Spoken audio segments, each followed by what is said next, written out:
Hello. All right, we are live. We are What's live. up? What's up? Episode 3 of our unnamed podcast still to be. We need to figure that out. But yeah, man, this is great. Happy what day is it? Wednesday? Happy Happy Wednesday. Wednesday. So, today we are going to talk about getting started, right? It's a theme for the podcast.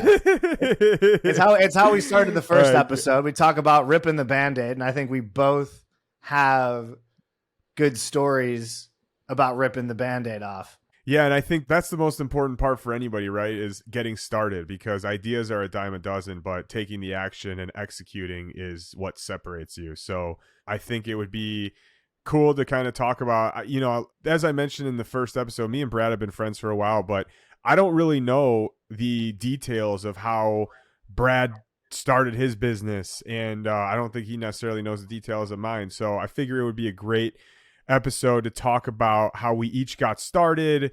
I'm sure that you can take something from this into your own journey and figure out how to get started with whatever you're looking to do. So yeah, man, I think I would love to know a little bit about why, if there's anything you want to talk about beforehand, that's cool too. But I would love to know kind of the beginning of what made you decide to go from employee to entrepreneur before you even ever had an idea. I guess, where did the spark happen? There's something about taking orders from somebody else and that dictating your daily cadence that I think wears on a person.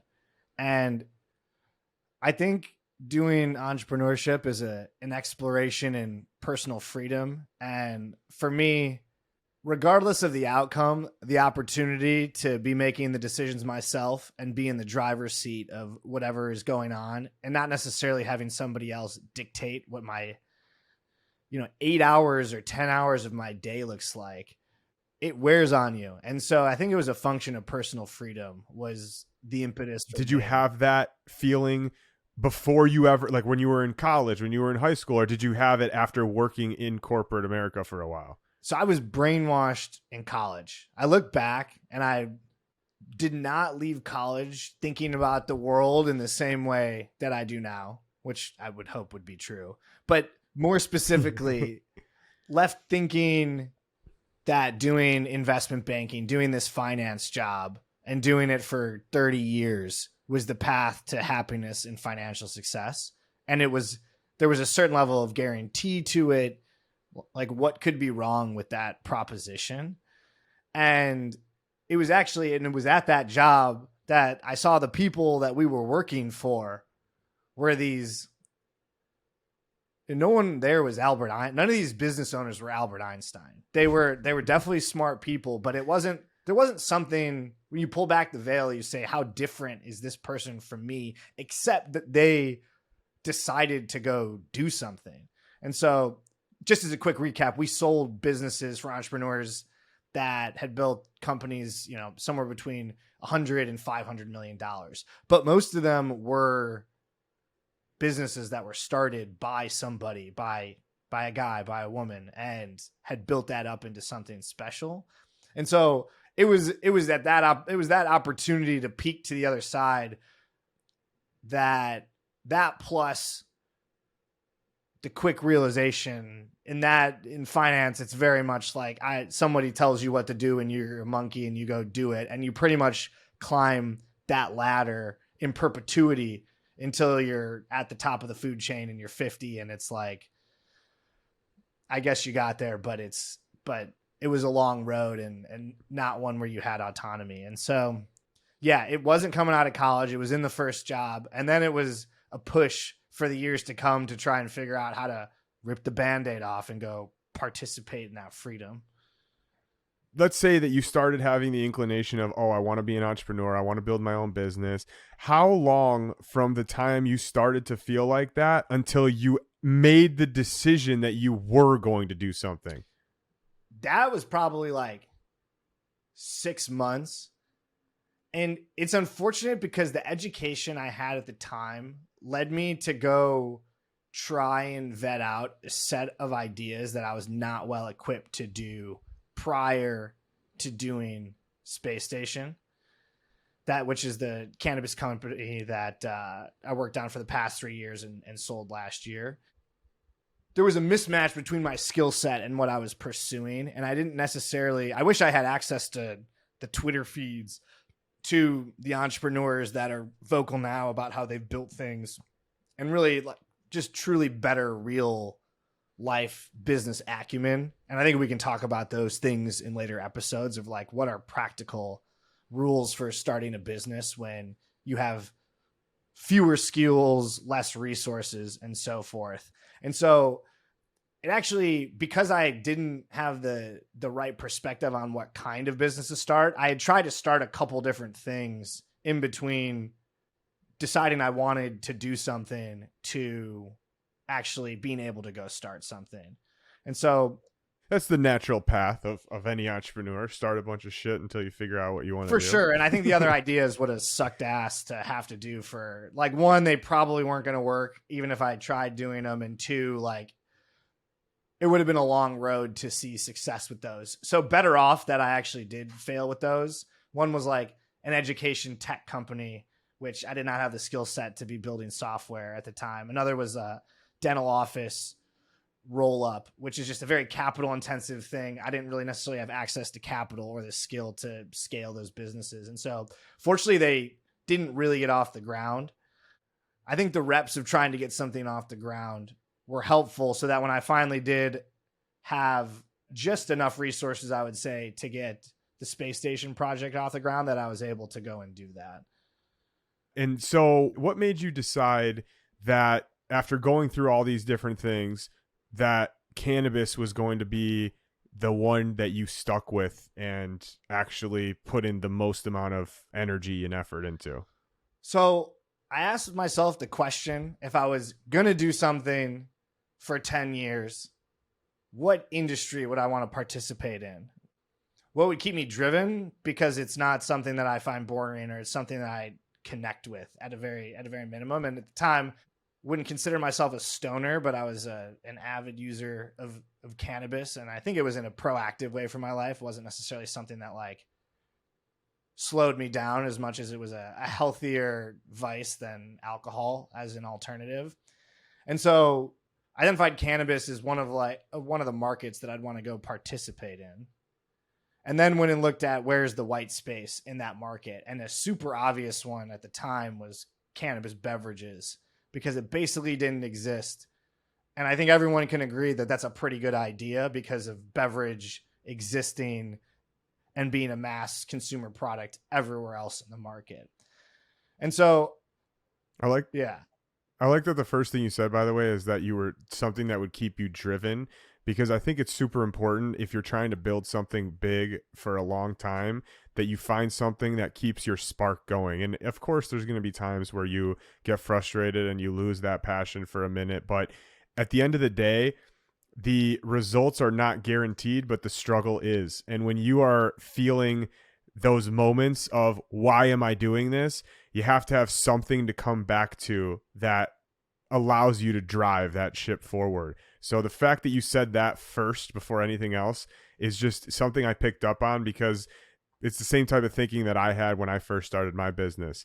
Okay, so I just wanted to bring that up because I think it's important for anybody else to know that if you are planning on starting something, times are not always going to be great. The struggle is guaranteed. So when you are going through those struggling moments, you want to be able to fall back on some sort of purpose, some sort of reason other than, make $100 million. Obviously that could be a reason, but there has to be something deeper to that. Why do you want to make $100 million?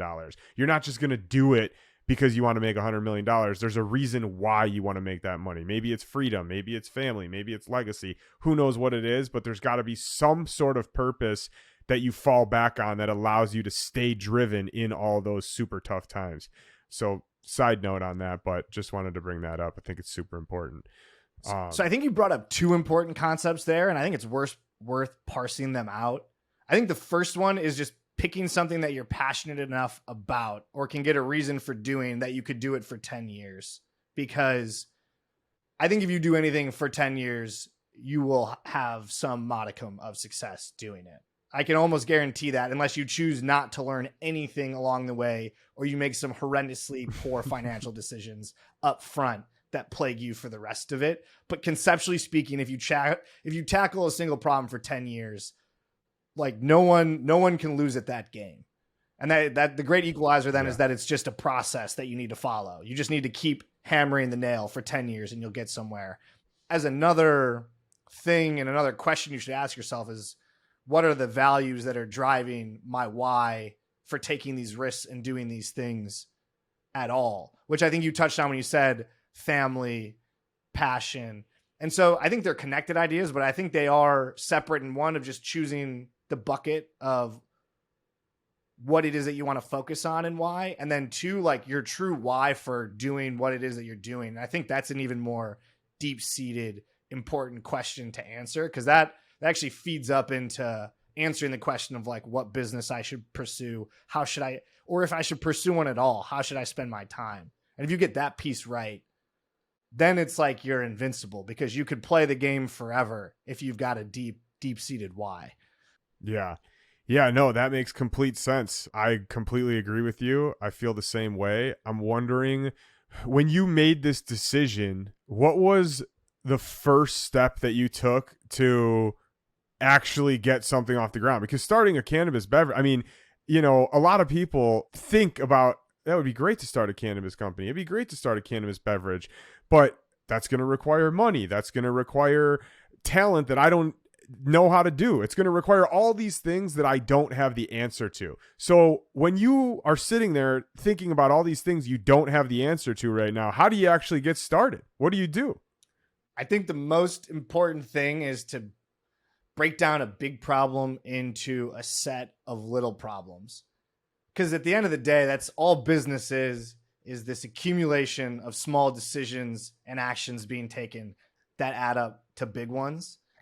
And so if you're I had to take a step back and say, what goes into making a drink? What goes into making a cannabis drink? I was like, I don't really even know the answer to those questions, but I'm sure the internet has answers to those questions. And so figured out what are the component parts first of just making a drink, like what needs to be true to go make a drink, and identified all the different pieces of what making just the drink would look like. So I could wrap my head around, how do I even build a product? And so you list those things out. Like you can go to a grocery store, you pick up a can, you're like, okay, I know it needs a label. I need a can. There's shit that goes in the can. And in this case, there's going to be cannabis. And so before I even asked the question of like, how much money do I need to do this? I needed to ask myself, what are the things that I need to do to even build a drink? So I started with that and went down the list. And then you start pounding pavement to go get answers, because it's like, I don't know how much a can costs. How do you even buy cans? Like, what the hell? What is there a market for cans? Is there like a store you can go to? Like, so at that point, like Google is your biggest resource. And what I found was I'd get in touch with people. They'd tell me to fuck off, because buying cans, you got to do it like, if you call the wrong people, they want you to buy 1 million cans. Obviously, that's not where I'm going to start, but you go down the list in a bite-sized way and just approach each of the problems until I had a full picture of like, okay, if I'm going to build a cannabis drink, here are the 5 people that I need to help me get all the ingredients and the packaging for it. Same type of process for like, all right, how do I get the drink made? Well, there's 2 different things you could do. You could build a facility. I was like, all right, that seems like a huge challenge. Or you can go work with someone who already has a manufacturing facility. So scrape the internet, find those people, call them and be like, how does your shit work?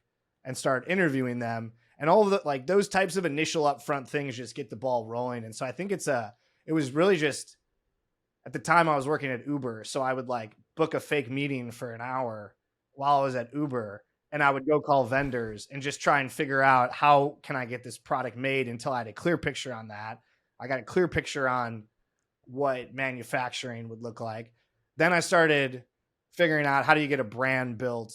How do you find people to help you formulate things? Same type of process, just pound pavement, talk to different people. But There are so many people out there selling so many things for the thing that you need to do because you're not the first person who's ever done any of this, that like the answers are probably lower hanging fruit than you think you are, and you just need to make the phone call. I was going to say, how long, like from the time that you started working on this till the time that you had your, let's call it your brand name figured out, and all the things that you're talking about right now, like the research figured out, like you didn't necessarily have a product in hand, but you had all the steps to press go and make the product. Because keep in mind, guys listening, the whole time that Brad is doing this, he's working a full-time job at Uber. So I'm just curious, like, for people out there who are working a full-time job but want to start something on the side, how long did it take you to do that? And what was it like doing it while you had a full-time job? So the idea was I really started working on it in April of 2020, and I moved to Sacramento. I'd quit my job and moved to Sacramento in October of that year. So the turnaround was pretty fast. Like you get answers, That's you can great. get clarity. And then at that point, that was a true rip the Band-Aid moment where I was like, if I'm going to go, the only place I can go sell these drinks right now, because they're cannabis laced, is in California.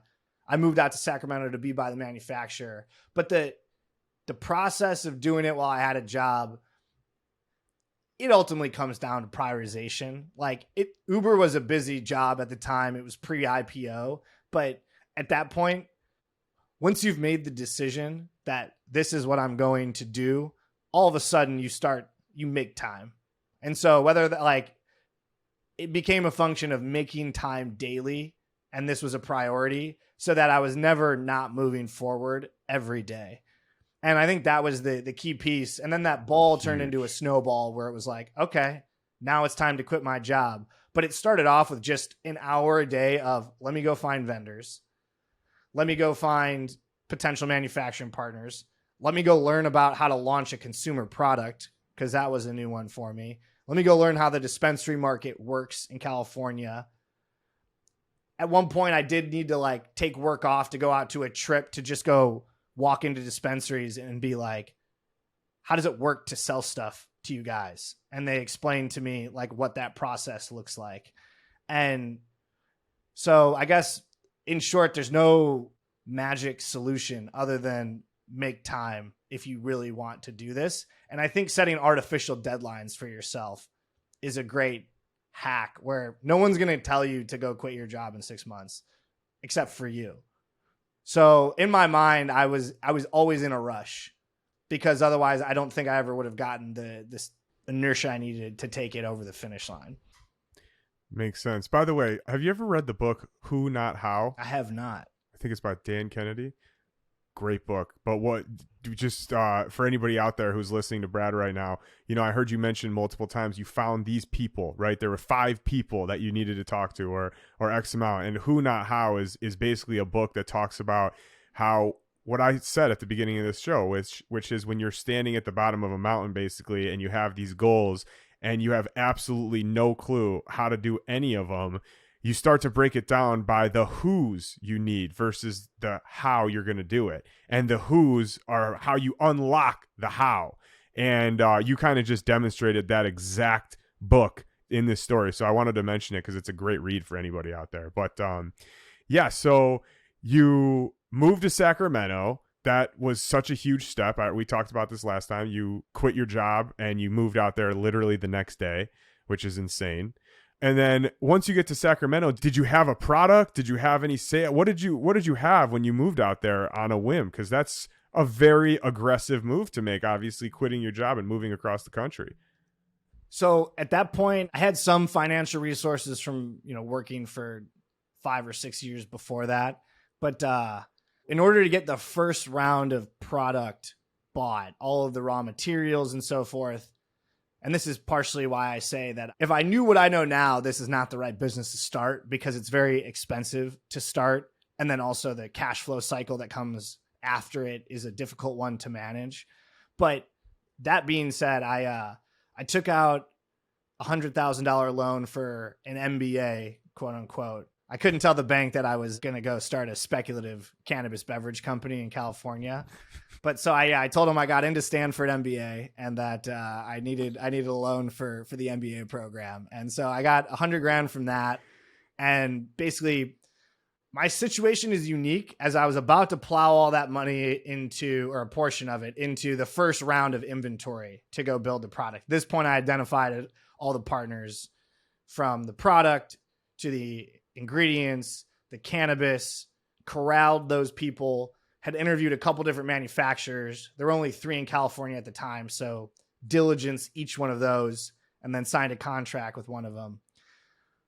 When I moved out there, and this is a testament. One, I would say this was just lucky because it ended up being a path that had a higher likelihood of success. But I think if there was a key takeaway is that inertia leads to opportunity. So once I got there, and it was pretty much right before I was going to go buy all of these raw materials, the manufacturing facility, which essentially had like first mover advantage, monopoly in the space, they were going to be the first online cannabis beverage facility. They were having turmoil between their founders and their investors. And because of the relationship I had built with them in this process, probably an ignorant decision for them, but they asked me to come on as CEO and if I wanted to buy into their partnership in a meaningful way instead of launching my own brand. And so the story took a bit of a turn there, but I chose to do that because looking at the probabilities of what would be more successful and had a higher likelihood, the manufacturing facility definitely did at that point in time. And looking back, it was absolutely the right decision. But I think it was the Band-Aid got ripped, and then that put me in a very good position to where I think I got a little bit lucky on getting involved in an ancillary opportunity to the one that I went out to pursue. It's the perfect definition of, like they say, luck is when opportunity meets preparation. That was the perfect opportunity, and you had done all that preparing, and that luck would have never came without that preparing or without you making that move that you did and taking the risks that you did. And it's just, man, it's a really cool story to hear back again, because again, building the business while you're, working a full-time job, difficult. Taking out $100,000 loan, difficult. Moving across the country the day after you quit your job, difficult. Making a decision of something that you worked on for so long, or go and buy into this facility, difficult. I mean, you just basically, when you said, what did you say? Inertia creates opportunity or something like that? It was something like that. Yeah, it was good, by the way.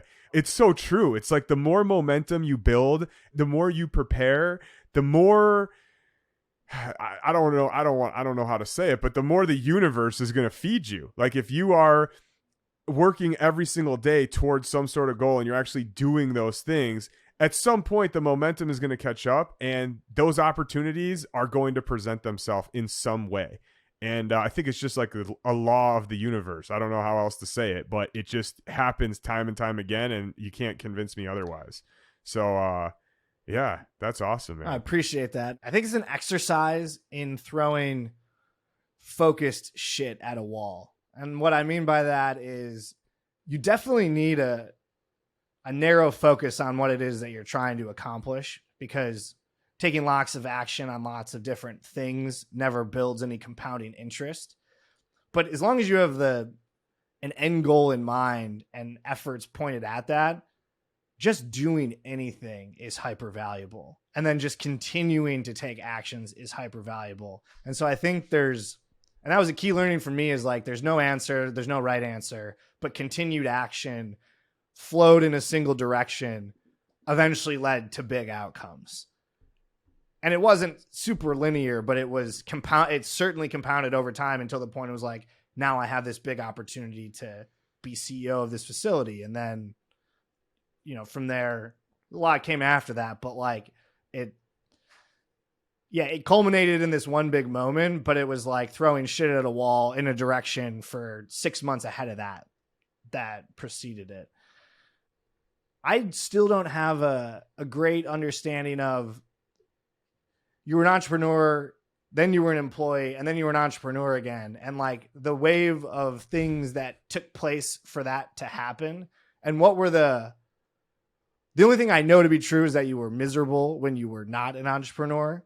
But like the events to the left and the right of that on the timeline, I'm not fully up to speed on. And so can you walk me through that? Yeah, absolutely. As you know, I've been an entrepreneur my entire life since I was probably 11.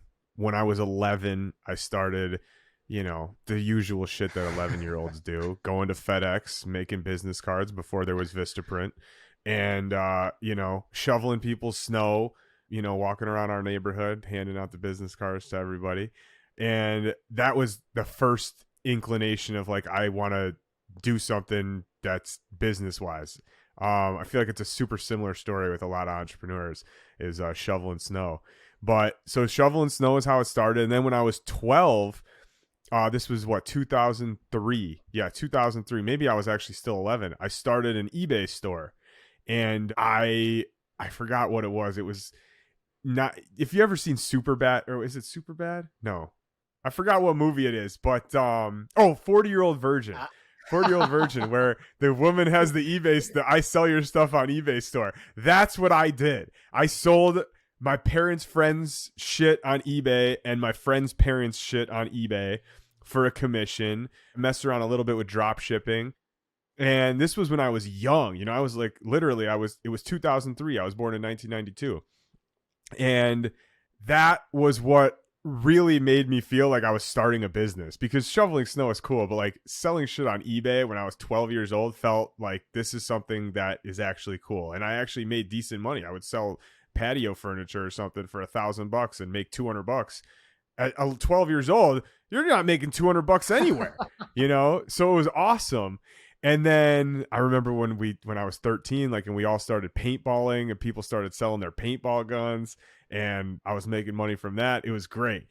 And then high school came, stopped the eBay business and started selling drugs instead because it was much more profitable. Low-hanging fruit. I enjoyed, low-hanging fruit. And it started with just, I wanted to smoke weed for free. And then I quickly realized, I could actually make a good amount of money doing this. So started selling drugs and went to jail, and that ended that entrepreneurial career. And then after that, I still knew I wanted to be an entrepreneur. Nothing had changed since I was 11, but I was, 18, and I figured I need to actually do something real. But I've always been, like you said, I've always been a guy who strives for freedom, and I don't like authority, and I don't like listening to people or having anybody demand me what to do. So I was just looking online one day. I was in community college, and I found something called affiliate marketing. And actually, first I started trading futures, and I don't know why I did. I had a buddy, Jack, who traded futures, and he taught me how to trade, and I actually was pretty good at it. And I entered a competition at the Chicago Board of Trade when I was 19, and I won out of 250 traders, and they gave me $150,000 to trade with. And I thought I was on top of the world. I was 19. I was sitting in college class trading with their $150,000, and I let that shit get to my head, and I stopped trading the way that I learned, because all of a sudden I went from trading my own account that was, I don't know, a few grand, to trading $150,000 for somebody else. It kind of felt like a job, even though it wasn't. It kind of felt like a job. I was dealing with somebody else's money, and I was young. And long story short, I just let that get to me, and I wound up not growing that account the way I wanted to. I never lost money, but I just kind of lost interest in it. And I gained interest in this other thing that they have, which was called an affiliate program. If you sent people to their trading challenge and people became funded, you were granted, $1,000 commission or something like that. And I thought, oh, wow, this is sick. I could definitely send some people here. And it's basically like being a salesperson. So that introduced me to the world of affiliate marketing, which I quickly realized was super perfect for my lifestyle at the time. I was in college. I just wanted to work for my laptop. I wanted to be one of those like laptop money guys, a coffee shop millionaire or whatever. And I learned all about the affiliate marketing business, kind of like you did with your, I just Googled how to get started, how to build a landing page, what is a landing page? What is an affiliate offer? How do I find, Can you break down like the first iteration of you doing it? What did it look like? Like you Googled those things and then what? Did you go build a landing page? Like how long did it take you? Did you like read the website and go like build it like step by step based on instructions? What were the actual steps that you took to go from, I know nothing about affiliate marketing to, I'm sure you'll get there, but like a deep expert in the space? Yeah, good question. I started off by doing what every other affiliate marketer does, which is just post on my Facebook and say, if you are looking for, $150,000 to trade with, or, whatever it was, go here and check this out. And anybody that clicks through my link, I get money. That was the first thing I did because I had no clue what else to do. But I quickly realized, okay, well, if I could get people this way, how else can I get people to click on this? And that's when I started learning about traffic and buying Google ads and buying Facebook ads and just different sorts of internet marketing. And it kind of took me down a rabbit hole where I learned all about advertising. I learned all about getting traffic. I learned all about affiliate marketing in general and realized that there were way more offers that I could send to than just this, this trading challenge. So I discovered a company that had an affiliate program for an e-commerce education, right? You see a million of these now. I mean, every single person has an e-commerce education company now teaching you how to build a Shopify store, an Amazon store, or whatever. But when we started, this was 2013, there were not many of them. And this was a company that taught you how to build an Amazon store, how to build an eBay store, how to do FBA, all those things. And I was super excited about it because, as I mentioned earlier, when I was 11 years old, I started an eBay store. I knew all about eBay. I knew all about Amazon. I knew all about drop shipping. I was very familiar with these things. So again, kind of like you said with your story, matching your skill set with, an opportunity. Well, I could have gone and promoted anything. I could have gone and sold potato guns. But I knew a lot about eBay and I knew a lot about Amazon. And I knew that I would be able to use my experience of being able to be successful at 12 years old to sell people on this education. It was $20. It wasn't even a lot of money. And they paid a 50% commission. So it was $20 and you got paid $10. And then there was upsells. And if they bought $300, you get $150. And then if they spent $1,000, you got $500. So I started making YouTube videos because I figured I had no money. I needed to do something to make money and get traffic. YouTube videos are free. I don't have to pay for any advertising. I just have to make the content. And that turned into a decent amount of income that I reinvested into learning advertising. Just to be clear, you, in order to start driving more traffic or to start driving traffic for people to buy this course, you identified YouTube was a great opportunity for you to do that. Yes. And the reason I identified that is because I was on YouTube looking for all these opportunities myself. So I realized, okay, well, what did I just do to figure this out? If I did it, somebody else is going to do it too. And obviously, YouTube is the freaking empire of how-to videos now. So yeah, I figured I could make videos. It doesn't cost me anything except for my time. And it worked. And I started getting some traction and made some money, reinvested it into advertising, and built that channel up to where I was making a couple $100,000 a year as a college student and living large. I let it all get to my head, and I invested in advertising, but I didn't reinvest in my own skill set. I kind of learned that skill set between 18 to 20. And then once I started making money from 20 to 24, 25, I kind of stayed still. I didn't really grow a lot. Because I was so comfortable. It's hard when you're 21 years old, you're making a couple $100,000 to even want to do anything else. You know what I mean? Like, I just wanted to go to Vegas and gamble and party. It was the only thing I cared about. I didn't care about reinvesting in myself. I figured it would last forever because I was young and naive. That obviously wasn't the case.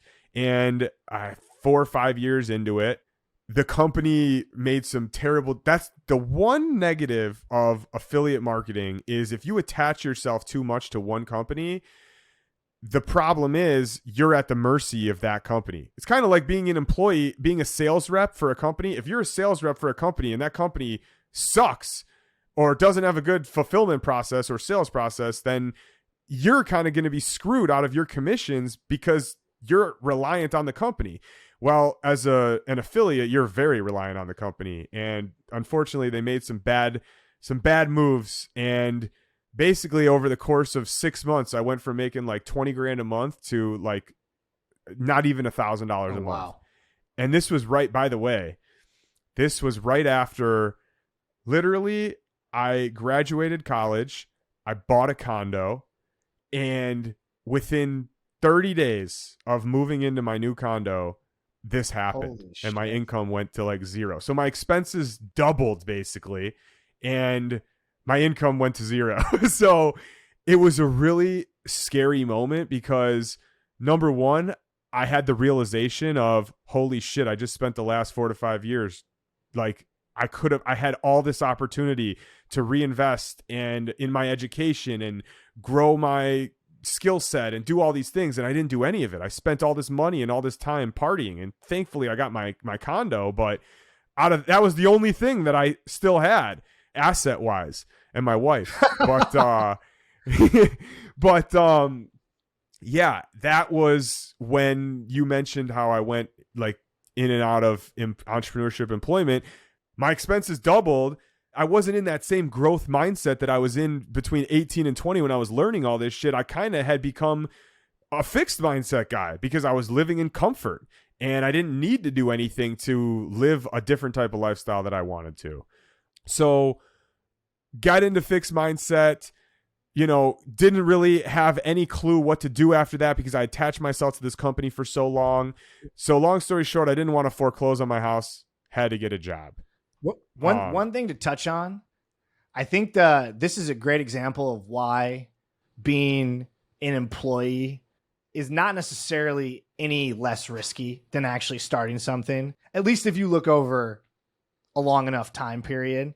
I think we're seeing it right now with I think there was 60,000 tech layoffs in the past couple of months.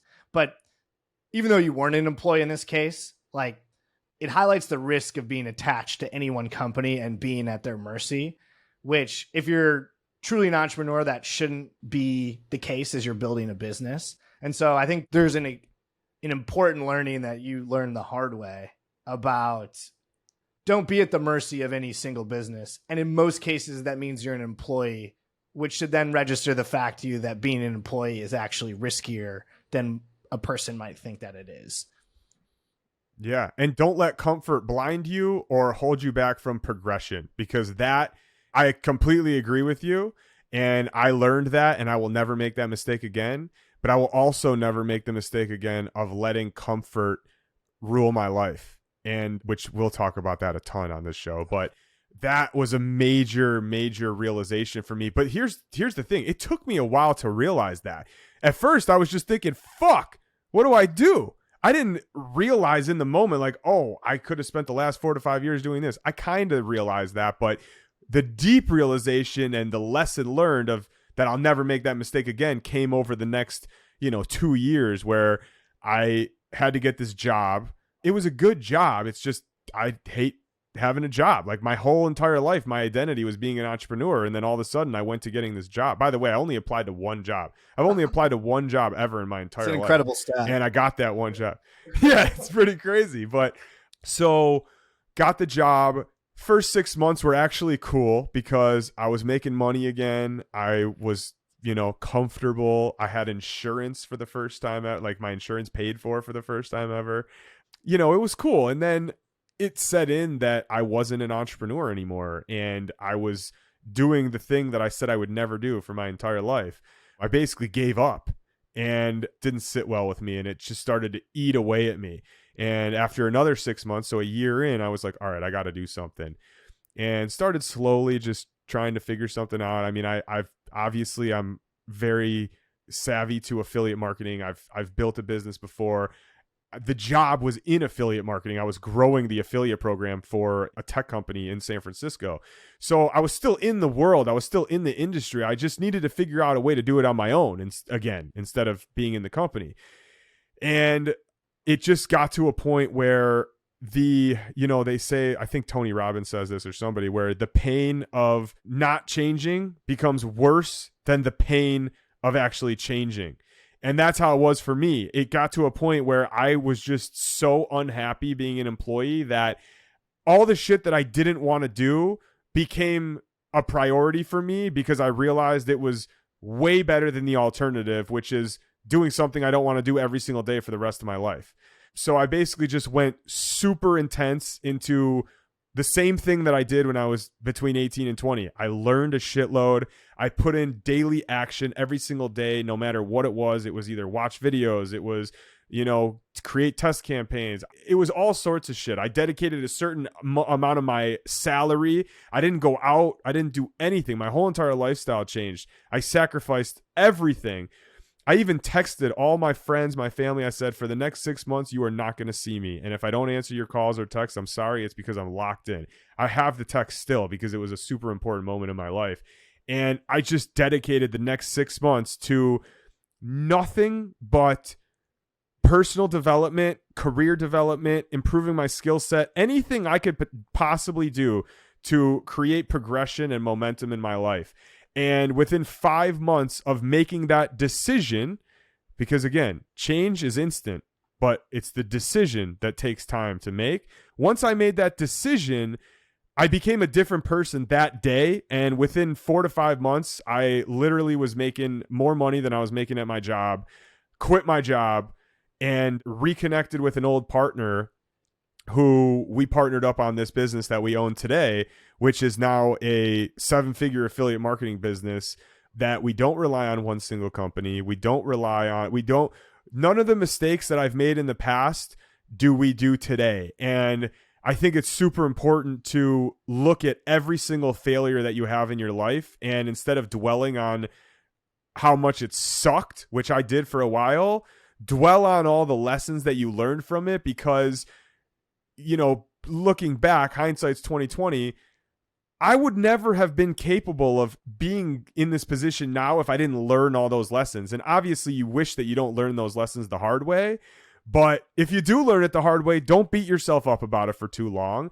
Shit gets better. You just got to take the lessons that you learned the hard way and never, ever make those mistakes again. And I think that's a story every single entrepreneur in the world will tell you. And yeah, man, that's kind of the story of what happened. I'm sure I left a lot out, but I feel a lot better now being an entrepreneur again. And I'll never let myself go back, hopefully. I think, one, that is just a badass story. I want to just have you double click on, you said change and a decision. You made a distinction between the two. Can you explain that in a little bit more detail? 100%. I'll give you a different example outside of the career. I was standing on the balcony with you October 16th, 2019.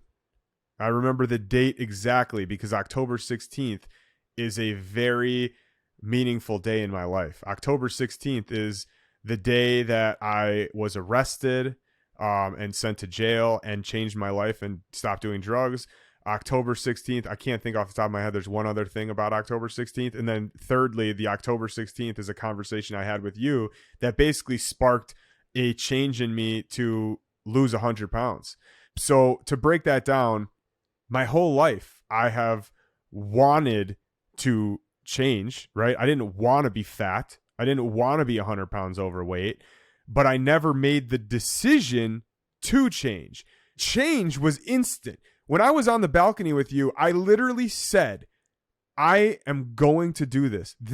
I am making the decision. I literally said this to you. I am making the decision that I am going to do this. I'm not going to think about it anymore. I'm not going to dwell on it anymore. This is the new person I am. As of today, I am now a person who works out, who eats healthy, who does these things. And I repeated that to myself even after you left constantly. And I, to be honest, I still do today, every single day, because it's very easy to fall back and be lazy again. But the reason I put so much emphasis on the fact that change is instant, or that change is instant, is the decision that takes a while, is that you are the only one holding yourself back from making the change by postponing the decision. As soon as you make the decision, the change will be instant. So if you keep telling yourself, oh, I want to start my own business, or I want to make a change in my career, I want to make a change in my relationship, I want to make a change in my lifestyle, you can make that change right this fucking second. But chances are you're going to sit and think about it for the next year and then think about, oh, fuck, I should have made that change. I should have decided to make that change. So, I know I'm rambling, but like, it really does just start with a decision and making a firm decision that you are not going to tolerate what you did before, or you're going to do X, Y, and Z. And that's what sparks the change. You could talk about change forever. You could try to change. But once you flip the switch in your mind and you know what? This is a great thing. You said this in the first or second episode. Once you step into the identity of the person that you want to become, it's a totally different conversation that you have with yourself. Now it's not, I want to change, I want to do this. Now it's, I am fucking changing. I am this fucking person. It's going to take a little while for me to see the physical form of it, but I am mentally this fucking person now. That moment was the deciding factor for me. And I still think back to that. Like I said, I know to the fucking day, bro. That's so fucking powerful. It's a flip the switch moment. 0 to 1, and every conversation changes. I think that's exactly what I was looking for, by the way, when I said unpack that as a concept. And I think that of all the things we talked about today, that could be the most important key takeaway, because there was factors of it to both of our stories. I pointed it out in your story. You pointed out in my story. It's in everybody's story. Every single person has these thoughts and ideas. Every single person has these goals and desires, but not every single person makes the decision to act upon those goals and desires. Flip that fucking switch. Flip that fucking switch. This was great, bro. 100%. Great episode. Anything else? No, I think this is fantastic. We can give it a wrap. Yeah, thank you for sharing your story with me. I appreciate it. I'm glad I got to know a little bit more about the details behind it. Yeah, you too. For anybody out there. Yeah. For anybody out there, first of all, please do the deeds. Nobody's listening to this yet. Let's be real. It's our 3rd episode. This is not going to get any viewers. But if you are listening to this in 3 years from now, please do the deeds. Please subscribe. Please follow. Please leave us a comment.